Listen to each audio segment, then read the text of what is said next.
Hola a todos, bienvenidos una vez más al Toma Nota by Book. Estamos en la entrevista del mes de junio, Revolución Tecnológica, y vamos a hablar de este tema bastante interesante para que usted allá tome nota de esta información valiosa que estos invitados nos van a dar hoy. Primero, darle las gracias por estar aquí, por aceptar nuestra invitación, por venir, Julián, Cristian, a las oficinas de Book y también Camilo por sacar tiempo para que hablemos de este tema. Quiero que primero se presenten. ¿Qué hacen? ¿Qué se dedican? Cami, que nos cuentes un poco de Book, Cristian de Litio y Julián de On Top. Y también esta pregunta es muy importante. ¿Por qué hacen lo que hacen? Bienvenidos. Hola, bienvenidos a todos nuestros invitados. Muchas gracias por la invitación también. Contarles que en Book somos un software de recursos humanos que ya llevamos en Colombia 2 años aproximadamente y lo que estamos haciendo es transformando la manera en que las áreas de recursos humanos hacen todos sus procesos. Valentina, Camilo, muchas gracias por la invitación. Bueno, yo soy Christian Knudsen, básicamente soy uno de los fundadores de Litio. Nosotros en Litio estamos solucionando el problema de la devaluación en economías emergentes como Latinoamérica. Estamos ofreciendo cuentas en dólares digitales para que básicamente las personas puedan protegerse de la devaluación y segundo, generar recompensas. Entonces, es lo que nosotros estamos haciendo en Litio. Es un placer poder estar acá y súper emocionado de esta charla. Hola a todos, mi nombre es Julián Torres, tengo 33 años, soy cofundador y COO de OnTop. En OnTop lo que hacemos es, estamos creando el primer banco global a partir de manejar payroll internacional. ¿Por qué hago lo que hago? Honestamente no sé, pero me aburre cualquier otra vida y encuentro en el emprendimiento algo supremamente satisfactorio, retador, muchas veces dan ganas de salir corriendo y llorar, pero creo que en medio de todo es lo más divertido que uno puede hacer en la vida y pues si la vida es solo una y el tiempo se está acabando, ¿por qué no hacer esto en vez de jugarla seguro? Bueno, estábamos ahorita hablando del tema de revolución tecnológica detrás de cámaras, de todo este impacto que ha tenido a mediados del siglo XX, pues digamos que empezamos a tener como esas innovaciones, por así decirlo, y empezamos a vivir con ellas en nuestro diario vivir, en nuestras empresas. Vamos a hablar precisamente de las tecnologías de la información y de la comunicación y cómo entendernos hoy por hoy, digamos, como en este nuevo medio, por así decirlo. Camilo, ¿cómo entendernos hoy por hoy en esta sociedad hiperconectada? Bien, yo creo que hay que partir de la base que hay que hablar de qué son todo lo que estamos viendo en la revolución digital. Creo que la transformación digital llegó y llegó para quedarse, ¿no es cierto? Eh, Importante resaltar el tema del COVID-19 que cambió la manera en que muchas empresas hacen negocios y cómo las empresas hoy en día entienden también qué es lo que tienen que hacer, ¿no? Eh, Desde la parte de BUC en particular, creo que estamos transformando las áreas de tecnología, no solo porque los procesos o la manera en que se hacían las cosas ya no se hacen. Nosotros sufrimos en particular, no sé si les pasa a ustedes, y es el tema del home office. ¿Sí? Hoy en día tenemos que lidiar con la conexión de las personas desde cualquier lugar del mundo y hacer su trabajo desde cualquier lugar del mundo. ¿Cómo motivamos e incentivamos a las personas a que hagan su trabajo bien desde cualquier lugar? No necesariamente desde la oficina, sino, no sé, en las Seychelles o en Miami o en cualquier parte. Y cómo podemos impulsar también, cómo podemos hacer. Yo siento hoy en día que las personas han perdido un poco el sentido de pertenencia en las organizaciones cuando se sienten que están trabajando desde la casa y no saben lo que está ocurriendo. Y tenemos que vivir con eso. Y Book trabaja para que las personas se sientan parte de las organizaciones a través de ya sea una evaluación de desempeño, una encuesta de clima organizacional, manejando beneficios o lo que sea, y apalancándose pues claramente de todos los conceptos que tú estabas mencionando, de, o sea, puede ser conexiones a alta velocidad o cómo estar conectados todo el tiempo dentro de miles y miles de dispositivos o aplicaciones que cada uno tiene hoy en el celular, cómo escoger la de uno. Yo lo veo de esa manera, no sé, a mí me gustaría darle la palabra.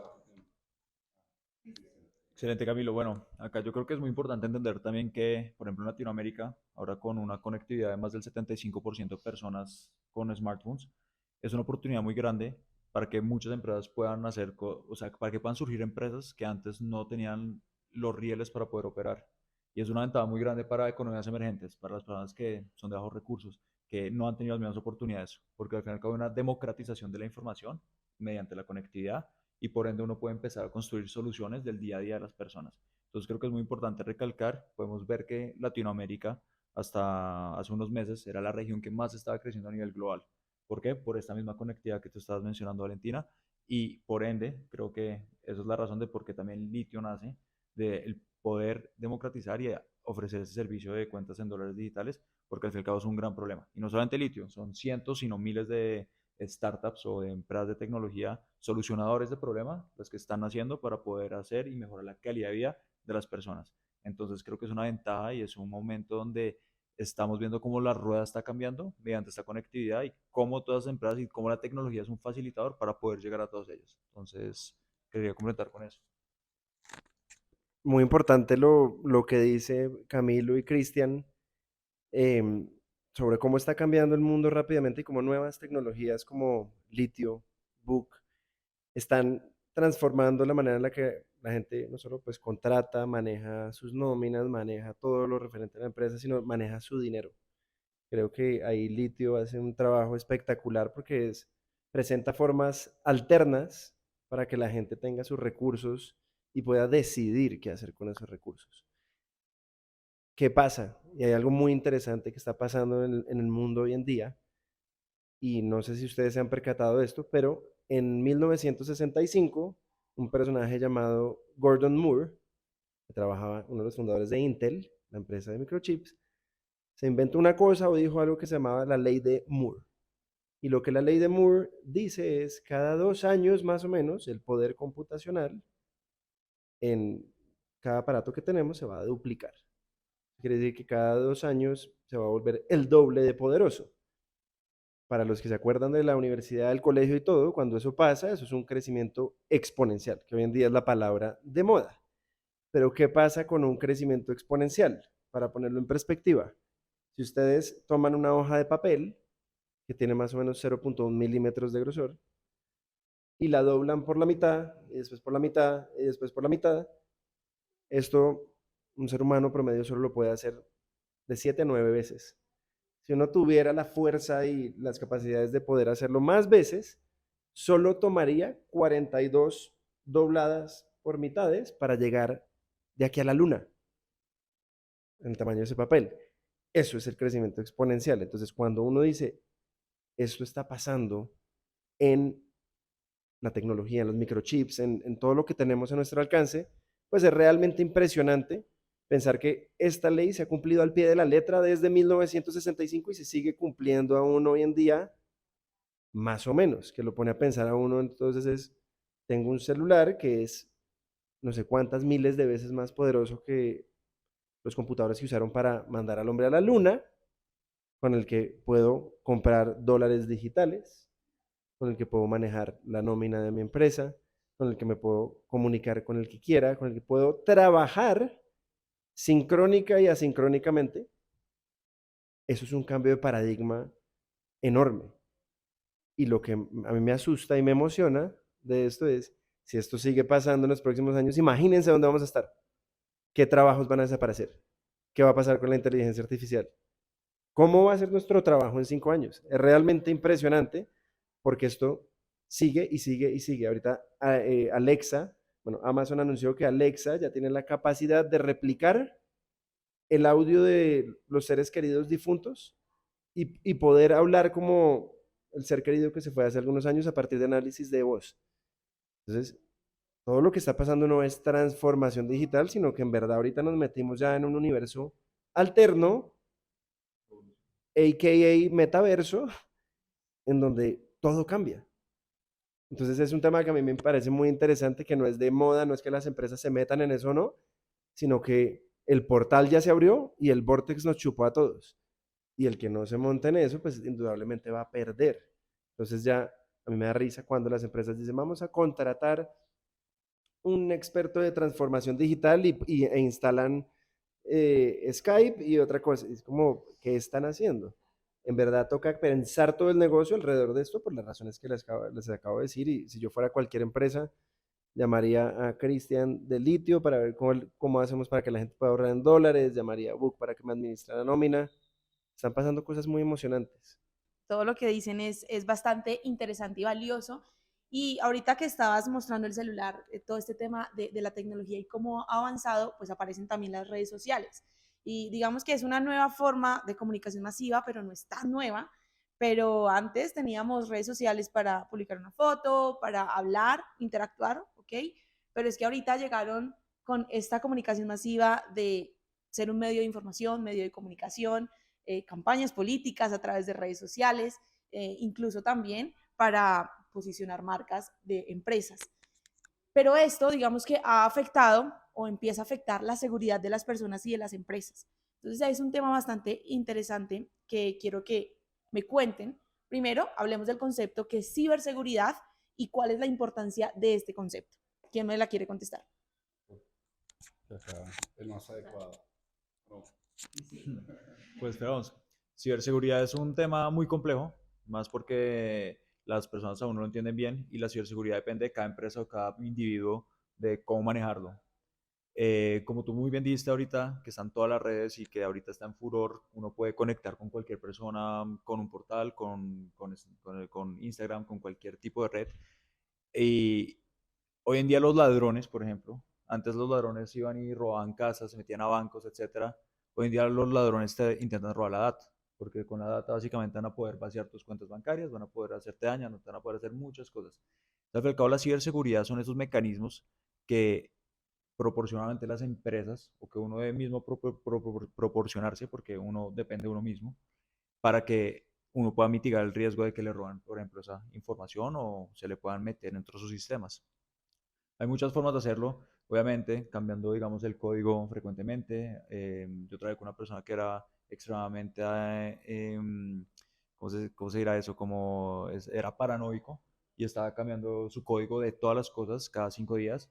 Y pues, sí, pero también está muy metido en cripto y bueno, habían diferentes zonas del por qué él hacía todos esos temas, pero hay que tener mucho cuidado.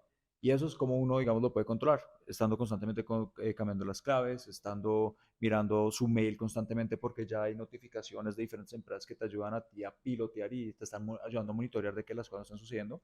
Muchas veces, no sé qué porcentaje, pero gran mayoría de las veces se le avisa a la persona que está haciendo algún tipo de hack por ciberseguridad y la persona ni siquiera se da cuenta porque no está revisando.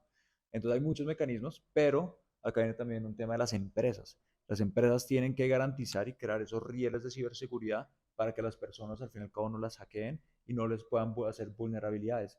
Entonces, implementar, digamos, factores de autenticidad de tu factor, por ejemplo, el de Google, que tú tienes que meterte dentro de otra aplicación y así puedes generar SMS verification, mail verification. Y hay muchas maneras en cómo en verdad las empresas pueden hacer cosas muy sencillas y mitigar esos riesgos en un 80-95% con simplemente poner esas pequeñas trabas. Entonces, obviamente hay hackers y hay personas que son muy adelantadas y como va evolucionando la tecnología, va evolucionando la malicia y vamos a poder ver como ahorita van a empezar han hackeado, no sé si han visto, por ejemplo, empresas gigantes de cripto que tienen miles de millones de dólares bajo manejo y les hackean el protocolo y tienen a los mejores, pero igual se los hackean porque los que son aún mejores también pueden estar hackeando. Entonces hay que tener mucho cuidado, uno tiene que estar muy consciente, y más por ejemplo con Litio, como nosotros estamos manejando la compañía, no estamos teniendo plata y dinero de personas y no, si no podemos, pues no es que estén robando información, están robando los bienes y eso no puede suceder. Entonces trabajamos muy fuertemente para que eso no suceda. Entonces un poco como el contexto, hablé un poco, creo que acá Julián quiere complementar un poco. Sí, no, todo lo que dice Cristian es muy importante. Y adicionaría algo, y es, hoy en día hay unas técnicas bastante reconocidas, OSINT, que es Open Source Intelligence, que es una técnica que utilizan varias empresas de ciberseguridad para ver qué información ahí afuera está expuesta de uno. Yo no era consciente de esto hasta que un día me contactó un experto de esto y me dijo, venga, yo quiero hacerle una asesoría de ciberseguridad. Yo, ¿ciberseguridad? ¿Para qué? ¿Para qué? Hasta que me metió en la llamada y me dijo, venga, le muestro todo lo que encontré de usted. Y me comenzó a decir, o sea, le faltó decirme de qué color tenía los calzoncillos ese día. Me dijo todo. Me dijo, usted ha expuesto tal información en tal lado, en las redes sociales pone dónde está.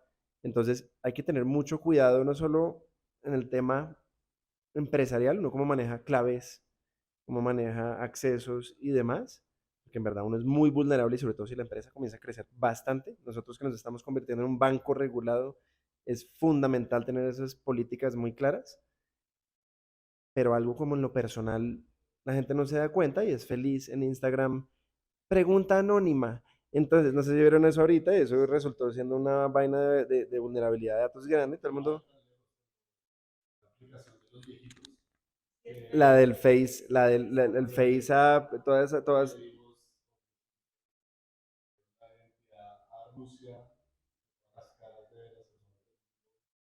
Exacto, entonces todas esas aplicaciones que uno ve como cool, ay, vamos a cambiar caras, vamos a hacer esto, lo otro, pregúntame cosas anónimas, ¿quién es tu traga? ¿Te gustaba? ¿Me harías? Entonces uno feliz, todo el mundo ahí, todo el mundo enganchado y está dejando todo vulnerable. Yo, por ejemplo, sé que a Camila le gustan los caballos, que vive cerca a la 134, sé dónde frecuenta, sé qué está haciendo los fines de semana y uno no se da cuenta y entonces eso lo deja a uno expuesto. Si Camila se comienza a volver famosa por alguna razón, pues alguien que la estudia tiene todo un historial de qué ha hecho. Entonces yo cuando me di cuenta de eso, yo comencé a postear asincrónicamente en las redes sociales. Yo siempre pongo donde no estoy. Si alguien me quiere secuestrar, pues allá irán a parar a Singapur. Eh, si uno tiene eso en cuenta y comienza a moverse más inteligentemente, pues está protegido, porque hoy en día pues es demasiada la información. Uno no va a parar de tener redes sociales, no va a parar de vivir su vida, pero sí pensar más estratégicamente ayuda y ayuda pues a prevenir. Ahí un poco para complementar lo que han dicho, siempre me gusta hablar como de esta analogía y es en la propia casa de uno. Uno solo compra una alarma o compra un sistema de seguridad cuando se le entraron los ladrones, ¿sí? Antes uno no previene y eso creo que parte de la lógica que uno dice, a mí eso no me va a pasar, ¿sí? Y pasa. Importante también que yo creo que desde la parte empresarial hay tres cosas o cuatro cosas que uno puede hacer para prevenir como estos temas. El primero es un tema de políticas que no solo está orientado al tema de tecnología, sino también de las personas. Hay veces organizacionalmente yo puedo compartir mi clave, no sé, del acceso al correo a un compañero o a un colega de trabajo para que me saque algún informe y ya inmediatamente puede haber una brecha a la información de cualquier eh, compañía o lo que sea. El dos, uno con quién hace negocios. ¿Sí? Cuando uno contrata a un proveedor de tecnología, sea el que sea, para desplegar sus aplicaciones, el que le va a desarrollar código, también saber cómo está manejando ese acceso a la información que uno le está dando. De ahí viene una cantidad de brechas. Y tres, contarles, por ejemplo, lo que nosotros hacemos en Book y que creo que es una buena práctica que vale la pena replicar a nivel de todas las organizaciones y es el tema del ethical hacking. Nosotros contratamos hackers para que rompan nuestra plataforma de manera preventiva.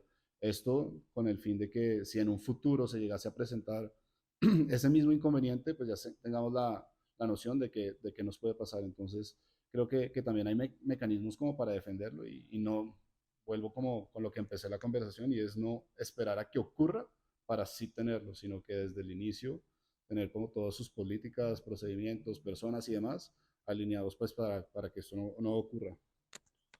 Perfecto, muchísimas gracias. Es todo lo que ustedes están diciendo, quizás uno indirectamente o inconscientemente mejor comparte información y cree que esto no le va a pasar, no hay un ciberataque, pero sucede. Vamos a hacer un cambio de frente y ahorita estabas mencionando el tema de la inteligencia artificial y este tema que hay que empezar a educar a la gente porque indirectamente se ha metido la inteligencia artificial en nuestras tareas, en las empresas, en nuestra vida misma. Hablabas de Alexa y tanta gente que tiene Alexa en la casa. Pero hablemos primero del concepto, ¿qué es inteligencia artificial? Y ahorita quiero que nos metamos a un tema que ahorita tocaste, Juli, que me parece muy interesante, que quizás se puede convertir a veces en debate, y es la preocupación de algunas áreas, algunas profesiones que dicen que van a desaparecer por este tema de la inteligencia artificial. ¿Qué creen ustedes? ¿Hay profesiones que de verdad van a desaparecer o se van a transformar?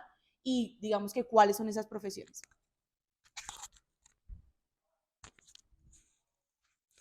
En los años 1800 eran, eso no me histórico, eran muy famosas las empresas cultivadoras de hielo. En verdad, había empresas que cultivaban hielo en lugares fríos del mundo, lo partían, lo empaquetaban y se lo daban a las personas y a las tiendas. Después vinieron los congeladores, perdón, después vinieron las fábricas de hielo, ya no cultivaban ahí, sino fábricas de hielo, y después vinieron los congeladores. Lo raro es que ninguna de las empresas del periodo anterior fue la que se transformó en la siguiente.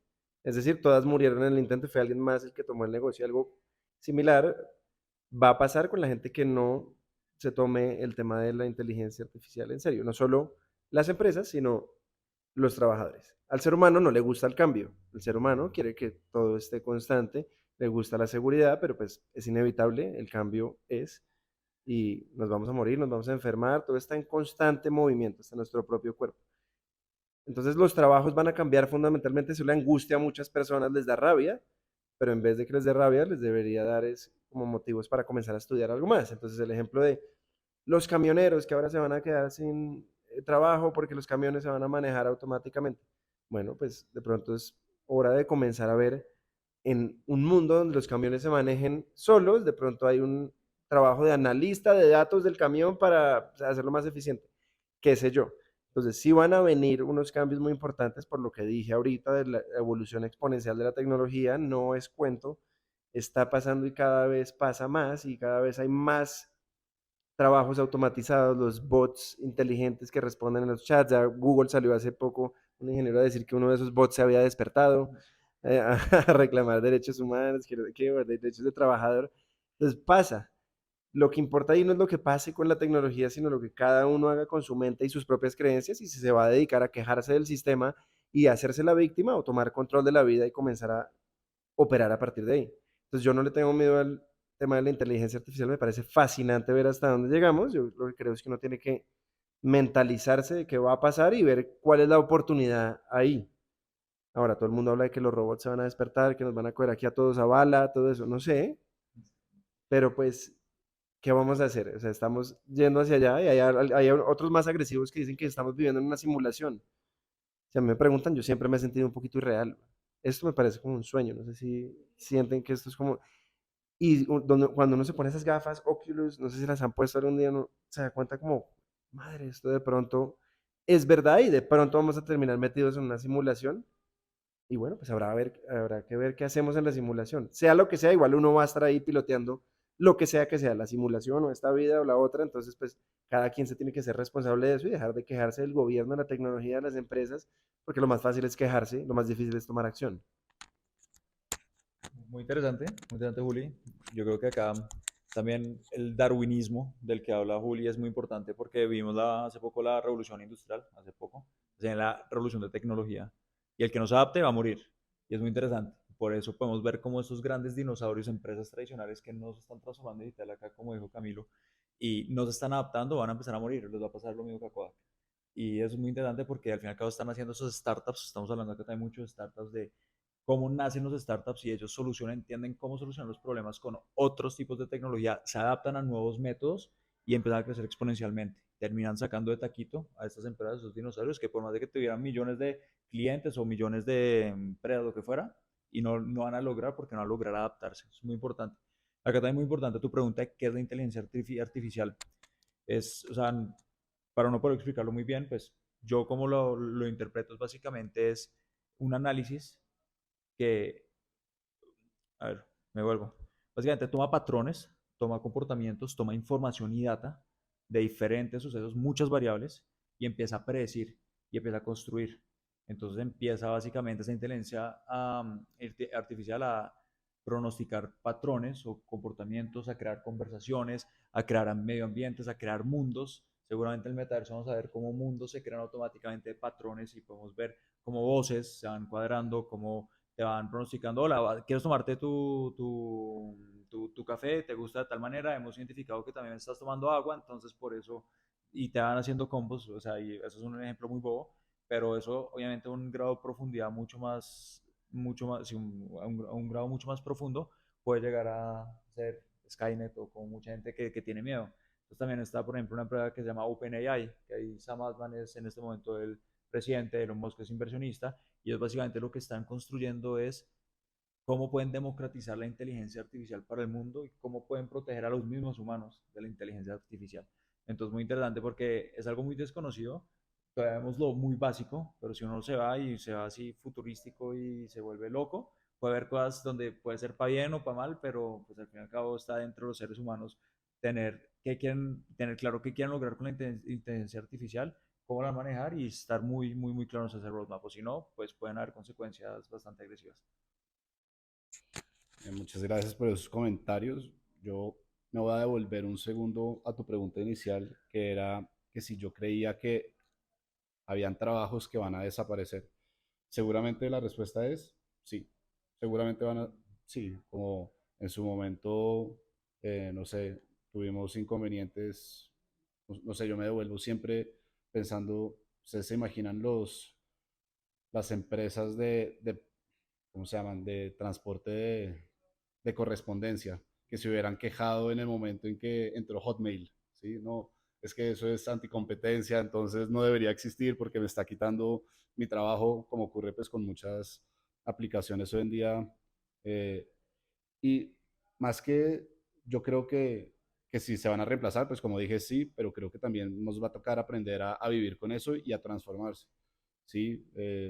Nos va a obligar a adquirir nuevas habilidades a nosotros como personas y como trabajadores, y creo que vamos a tener que aprender a convivir con eso. Yo creo que desde del punto de vista de la tecnología también nos va a permitir llegar a lugares que no hemos pensado que puede llegar eh, la tecnología en particular. Por ejemplo, si hablamos de software, como en una cosa tan sencilla, por ejemplo, si hablamos también de machine learning, en un proceso de selección, imagínense que yo pudiera decirles cuál es el candidato que usted debería contratar sin tener que hacer el proceso como tal, sino con base a data o a información y poder ya traer el candidato idóneo.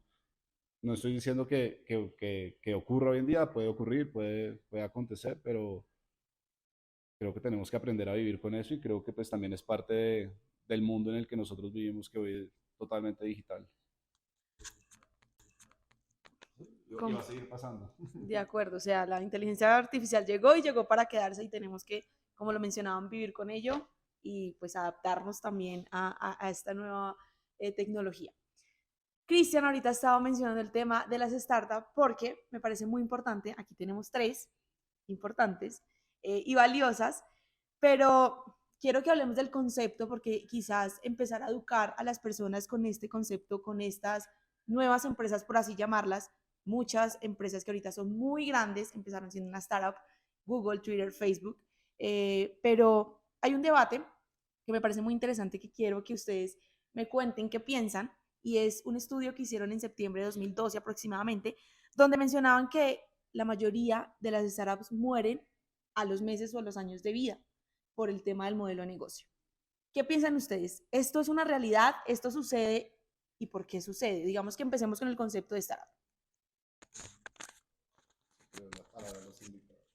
Aquí me gustaría pues decir que esos conceptos han cambiado mucho. Obviamente cuando uno monta una startup dicen que es mucho riesgo, pero cuando uno monta una startup uno como fundador tiene que dedicarse a mitigar los riesgos y a solucionar problemas. Entonces para mí, ¿qué es una startup? Una startup, por ejemplo, OnTop identificó un problema de que por la pandemia y por otras situaciones la gente está remota y las compañías no tenían cómo mantener el pace de contratar al nivel de que van creciendo, ni de poder contratar personas y están quedándose sin talento por fuera de sus manos.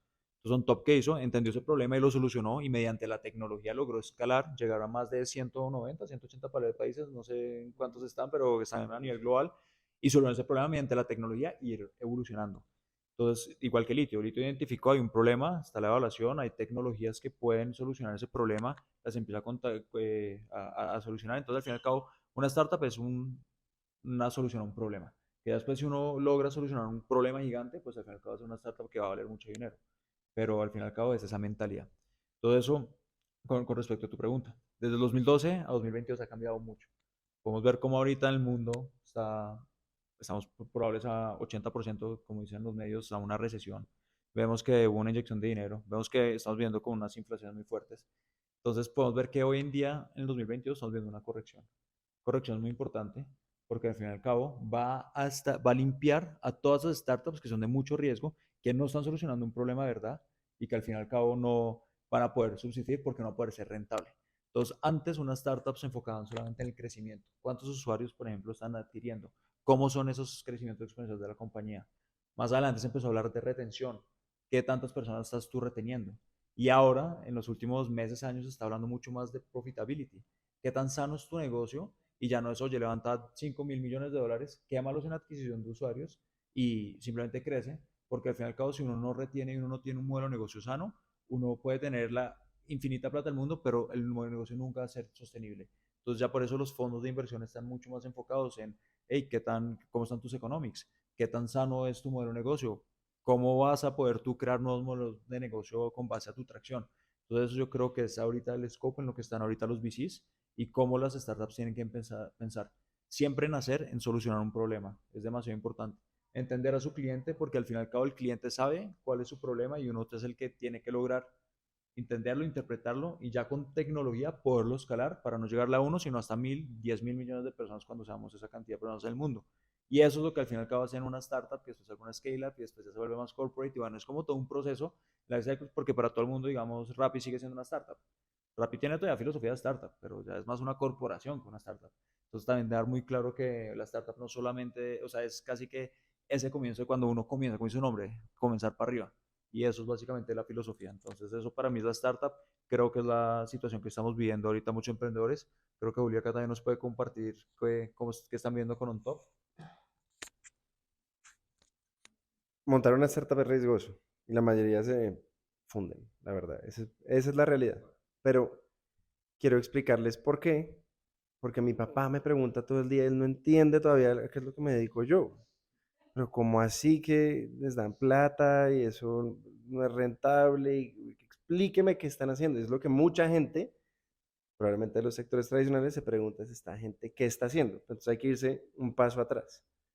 En el mundo hay muchos billonarios, hay gente con mucha plata.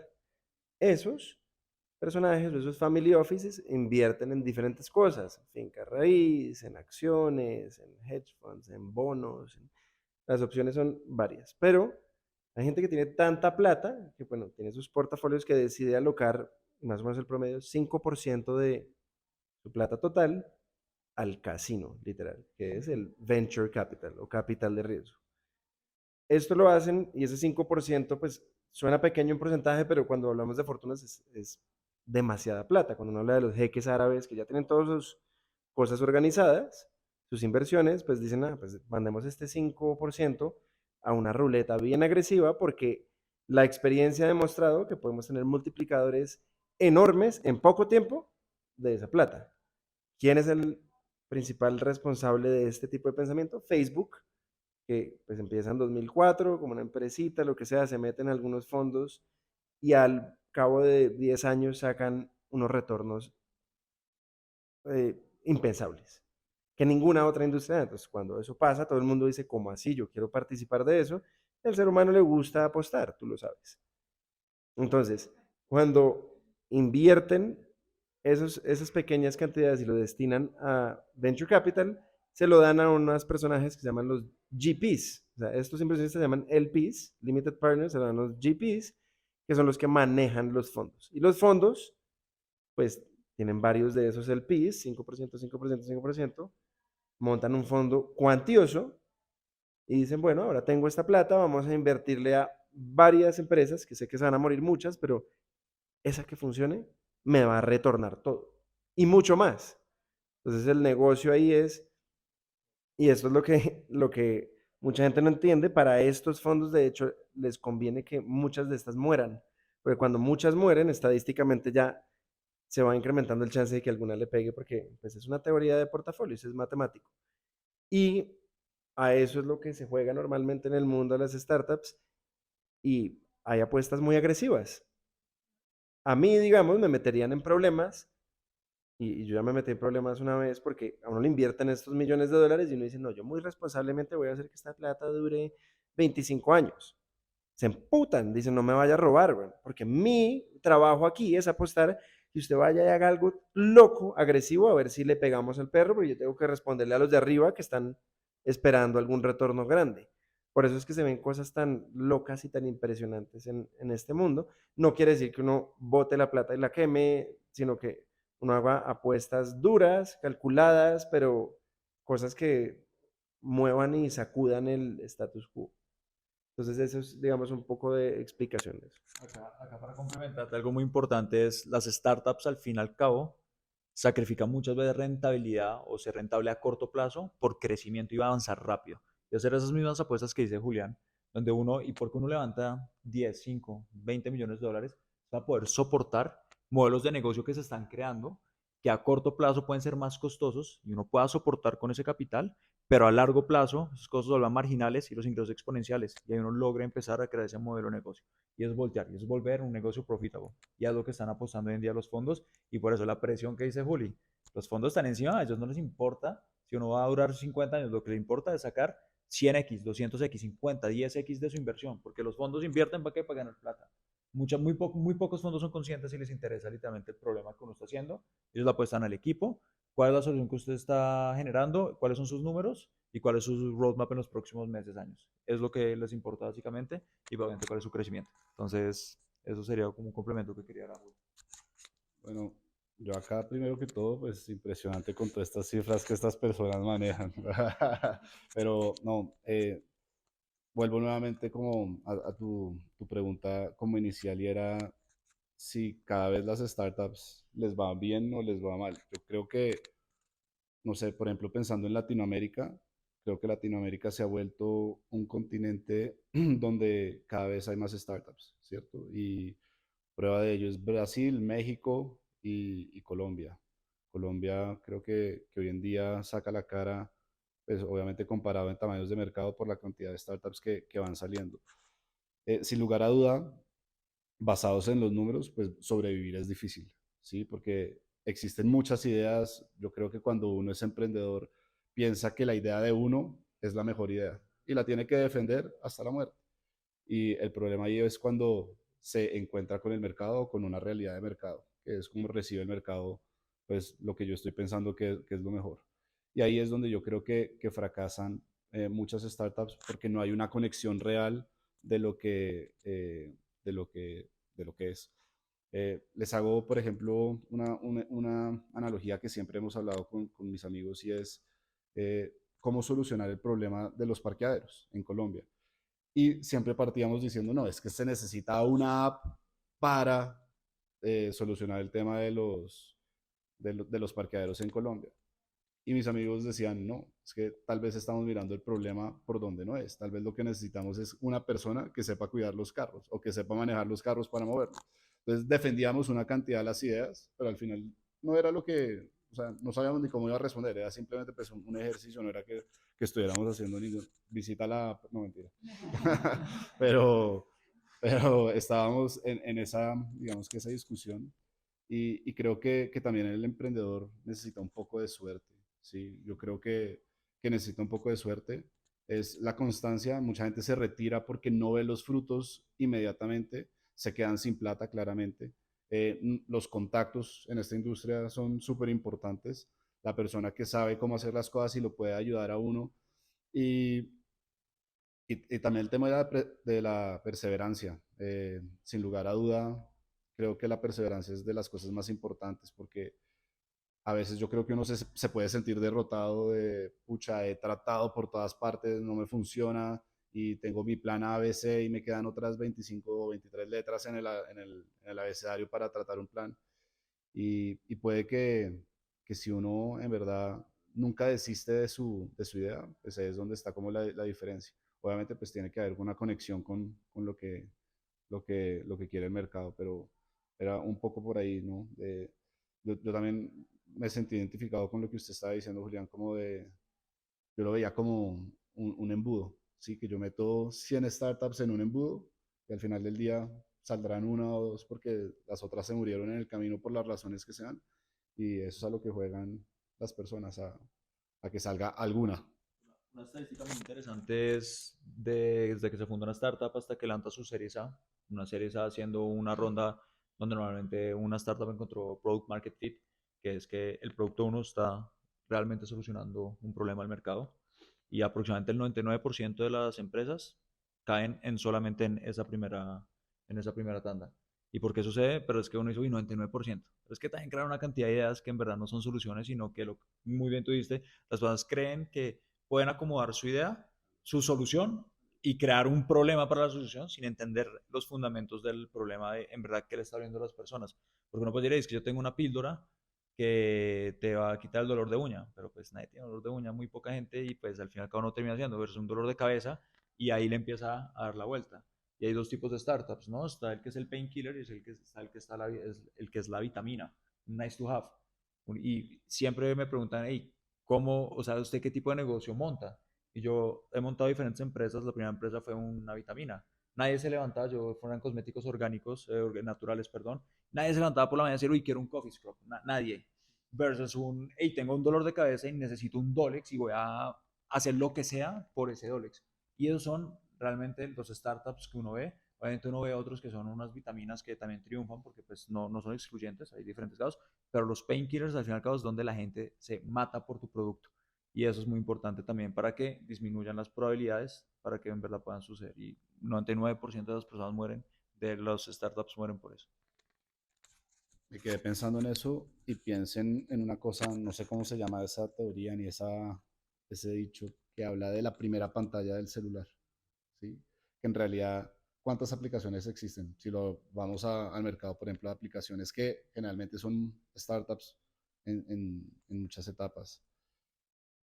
La primera pantalla son esas aplicaciones que usted utiliza en realidad. Y después de esa primera pantalla que está un sinfín de aplicaciones que yo creo que uno tiene ahí para cuando la necesite. A mí me pasa eso, tengo esa aplicación para cuando la necesite, ¿sí? Y puede que nunca la utilice. Y es una cosa que le pasa a todo el mundo. Uno debe tener, yo no sé, en la primera pantalla debe tener uno WhatsApp, Uber, qué sé yo, ¿sí? Instagram, lo que sea, TikTok, pero allá atrás hay una cantidad de aplicaciones que uno tiene, pero que en realidad no utiliza. Y pasa porque también hay mucha competencia, mucha competencia, y es como lo que uno se siente conectado con lo que va a utilizar.